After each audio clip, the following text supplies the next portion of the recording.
Hello and good afternoon to all of you. I hope all of you are doing well and all of you are in good health. In today's class, we will talk about a very important representation in operating system which is called as a process flow representation.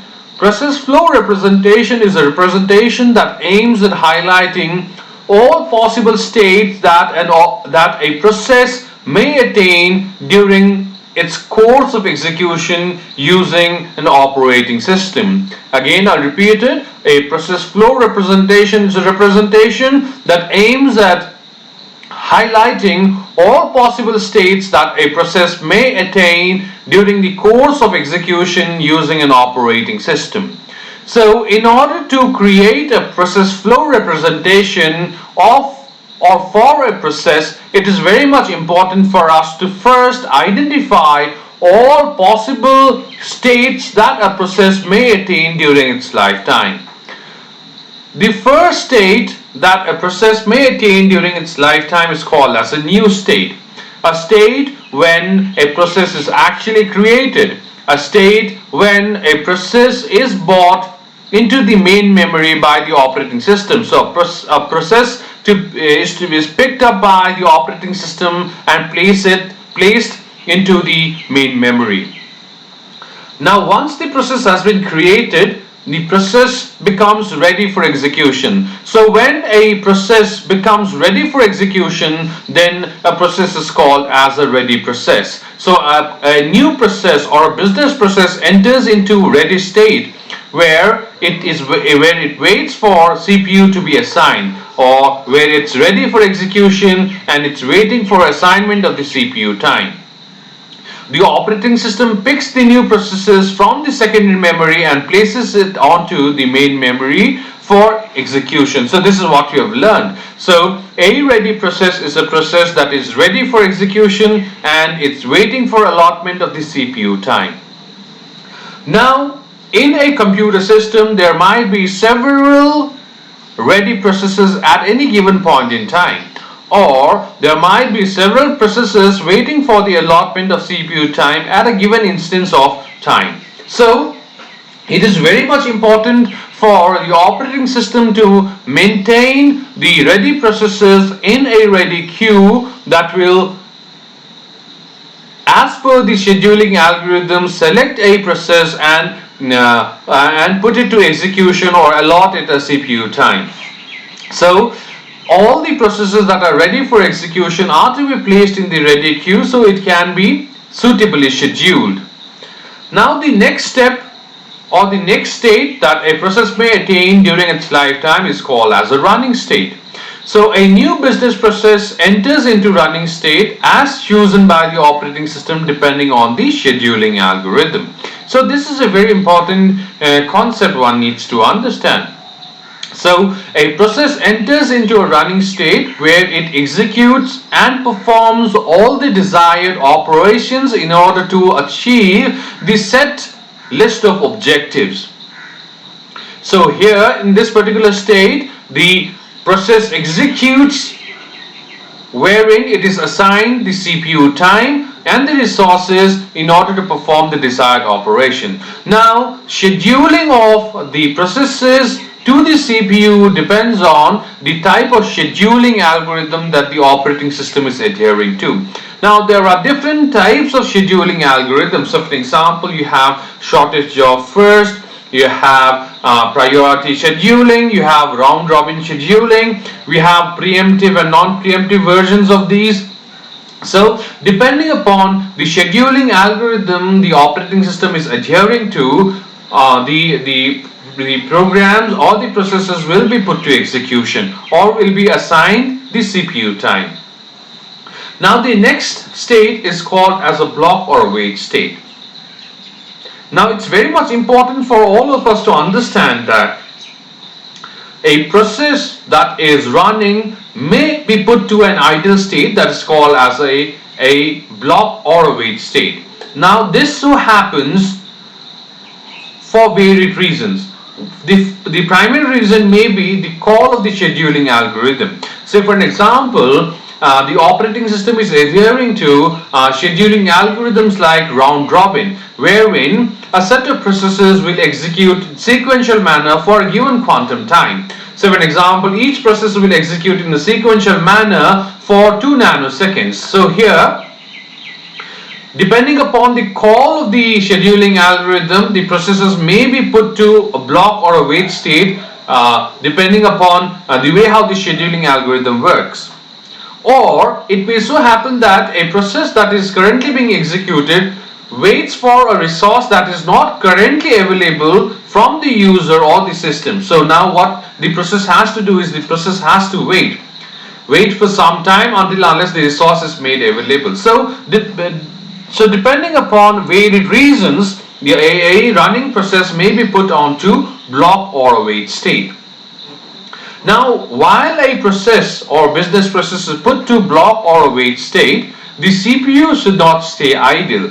So in order to prevent that, a high priority process is selected from the ready queue and assigned with the CPU in order to enable CPU to resume its normal execution. So the block or a wait process will regain execution or will regain normalcy once the resource is allotted to it, or once its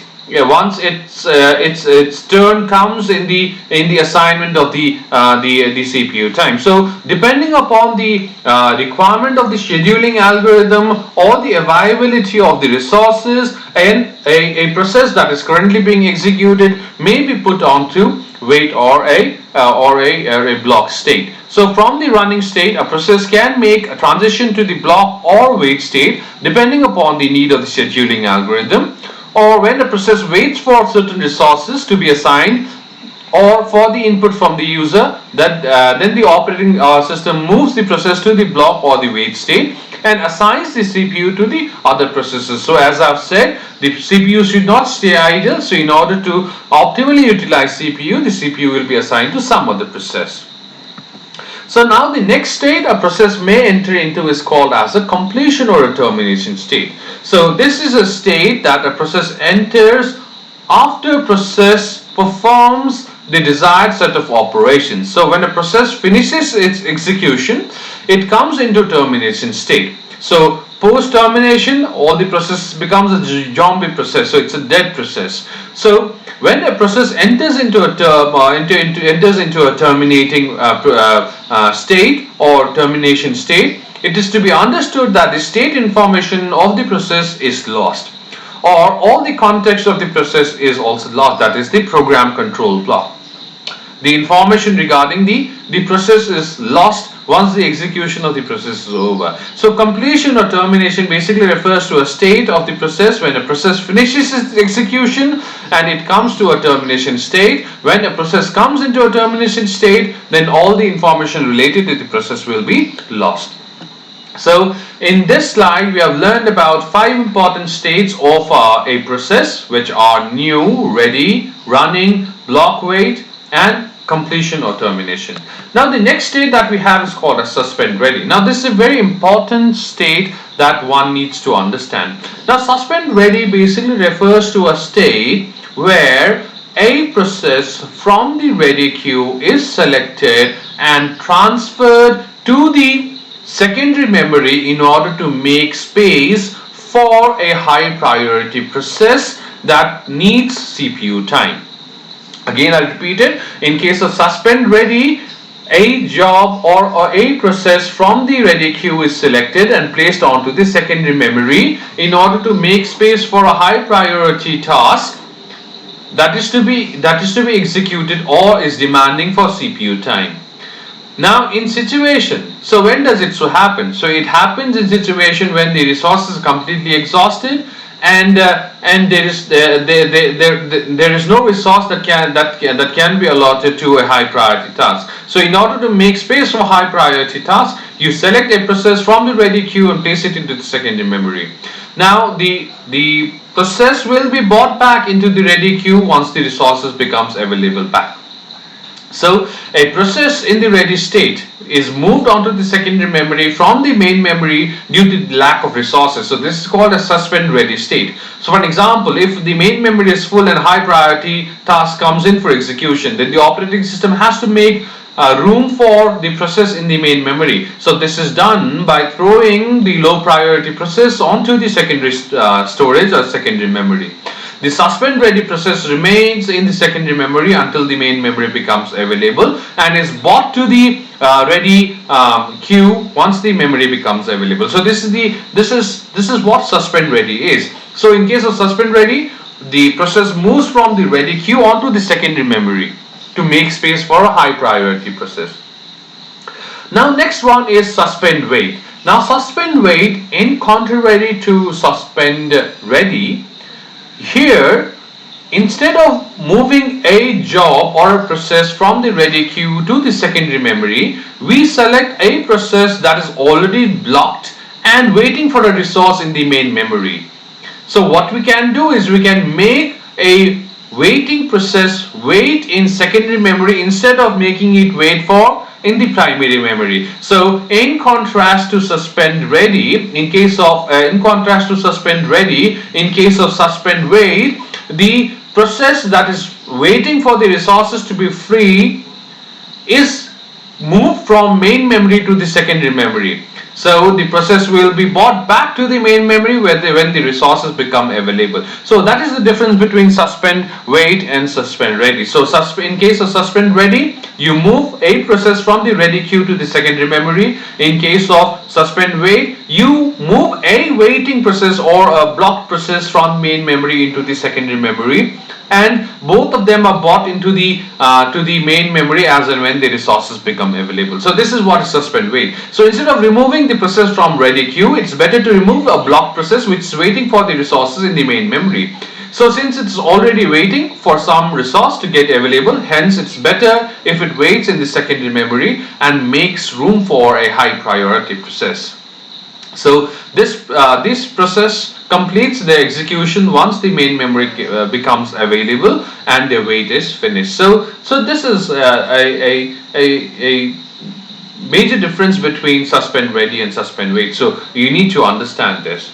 Now let us create a flow representation of all the states that we have just learned and create a transition between the states. So let us start with the first state, that is new state. So new state is a state when the process is created and it's brought onto the main memory.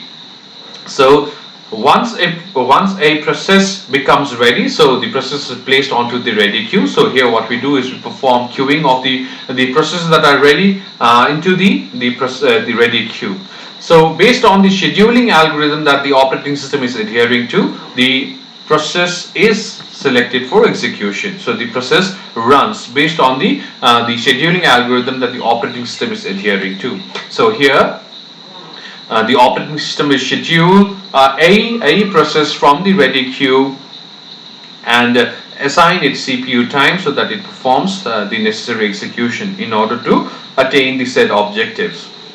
So once the process performs a desired set of objectives or attains a desired set of objectives, so the process terminates. So here on completion the process terminates. So this is the normal course of action. So a new process is created or a process is created, it becomes ready for execution, the process executes, and then eventually the process terminates. Now this is the normal course of execution. Now it may so happen that depending upon the scheduling algorithm that is adhered to by the operating system, the process may move back from the execution state to the ready state. Say for an example, if a high priority task comes in and the operating system allows preemption and assignment of CPU to the high priority task, then the process that is currently being executed goes back to the ready state and waits for high priority task to get over. So once the high priority task gets over, then it will resume execution and the process terminates. Likewise, if the operating system is adhering to scheduling algorithm like round robin. So for a given quantum time, a process executes and it goes back to the ready state, and then the CPU time is assigned to some other process. So it will wait until unless all the processes are exhausted with the exhausted or executed are done with the quantum time, and its turn will come again. So depending upon the mandate and the mandate of the scheduling algorithm that is adhered to by the operating system, so a process may continuously move from running state to ready state till the process terminates. So here, depending upon the priority, depending upon the scheduling algorithm that is used by the operating system, so transition may take place between the running state and the ready state to and fro.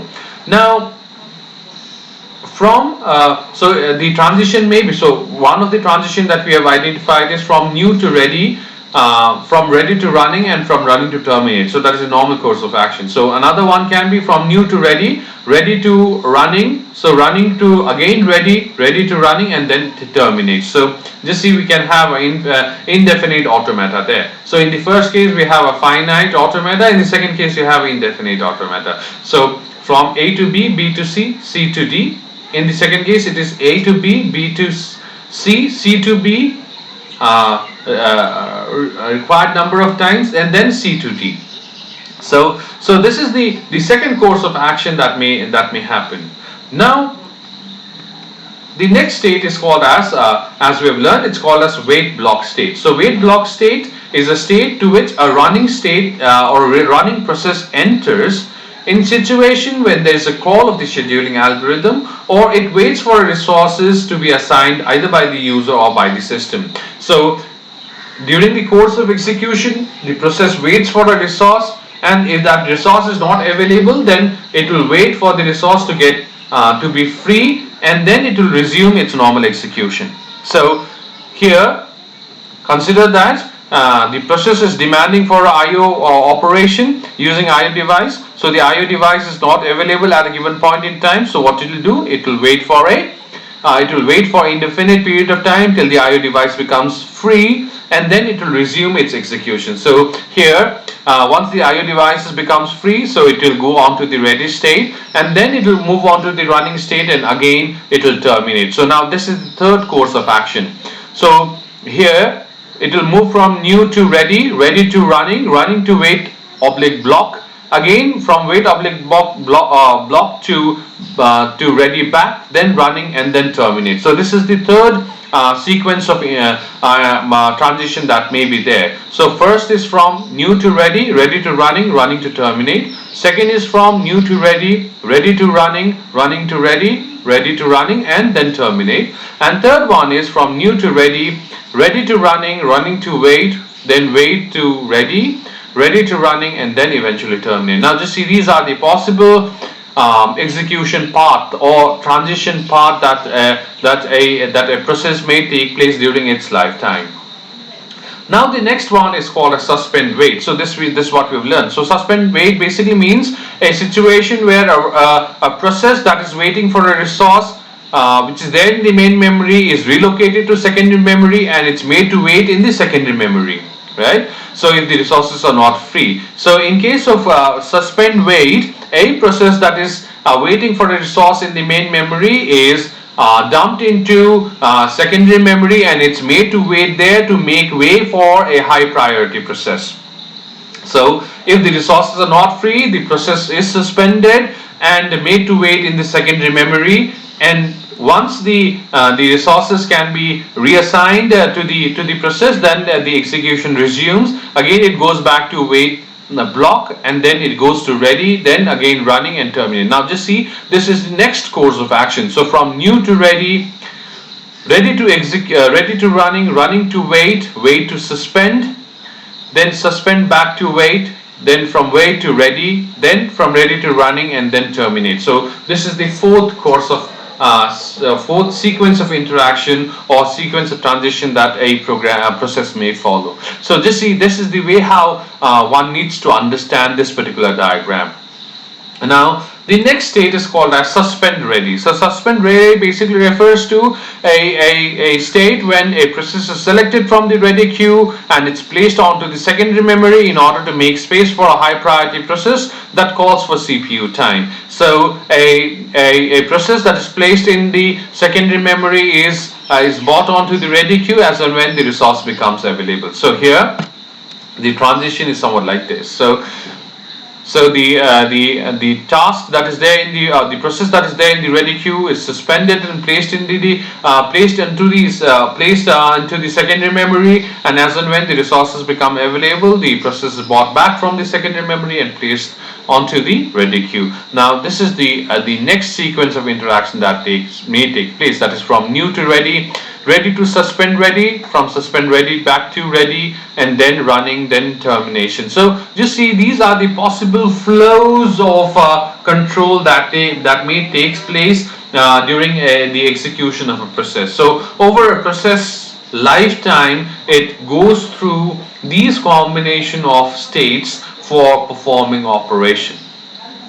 So this is a very simple schematic representation that shows how process flow takes place in an operating system. So in today's class, what we have learned about is, we have learned about the various states that the process may attain during its lifetime. We have learned about new, ready, running, block wait, completion and termination state. We have learned about suspend ready and suspend wait state, and then we have created a very neat schematic representation that tries to highlight all possible states that a process may attain during its lifetime, with the possible transitions between the state, and we have also highlighted the possible flows of control whenever the process is being executed using the operating system. So each of these transition represents a path in the network. So as I've said, in the initial path, you moved on from new to ready, ready to running, running to terminate. So that is one path. So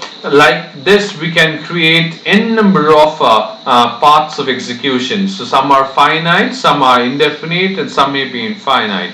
It may not be possibly infinite, but it looks infinite. So just see, this is a flow representation that tries to highlight the way how the process is executed using an operating system. So in today's class, we have talked about different types of process states and the way how the process executes. So we'll call it a day. Thank you very much. Have a good day.